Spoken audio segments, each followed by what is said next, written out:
Maggie's breath caught in her throat. They were coming for her, and Jake was the only thing standing between her and whatever was out there.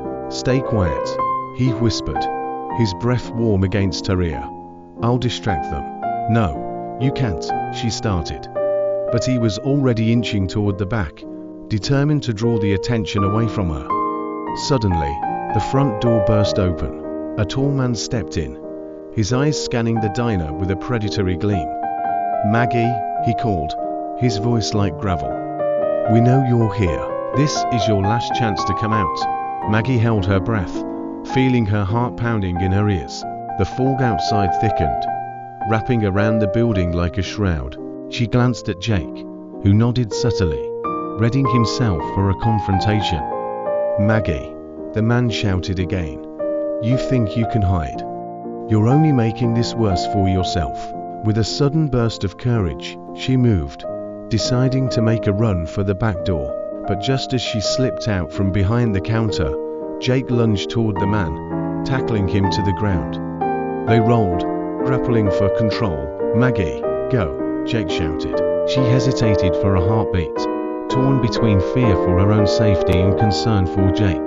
But she knew she had to act. She dashed toward the back, pushing through the door and into the cold, damp night.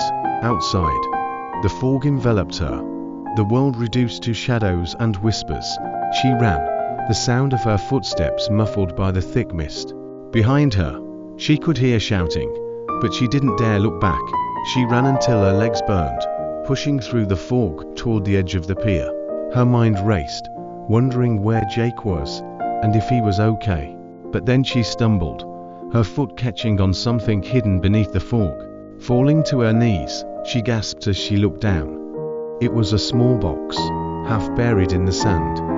Curiosity and desperation drove her to open it. Inside lay a collection of old photographs and a small, glimmering object, a key. Just then, the fog shifted, and she saw a figure emerging in the distance. It was Jake, staggering but alive. Relief washed over her. "Maggie," he called, breathless. "This way." They sprinted down the pier, the water crashing against the posts below. As they reached the end, Maggie clutched the key tightly, her mind racing with possibilities. "What's that?" Jake asked, glancing at the box in her hands. "I don't know, but it might be the answer," she said, determination surging through her. "Let's go before they catch up." Together, they disappeared into the fog, the shadows of the past and the threat of the present looming behind them.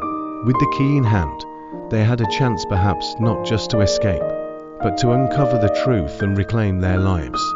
And somewhere in the fog, the echoes of pursuit faded, leaving only the promise of dawn breaking over the horizon.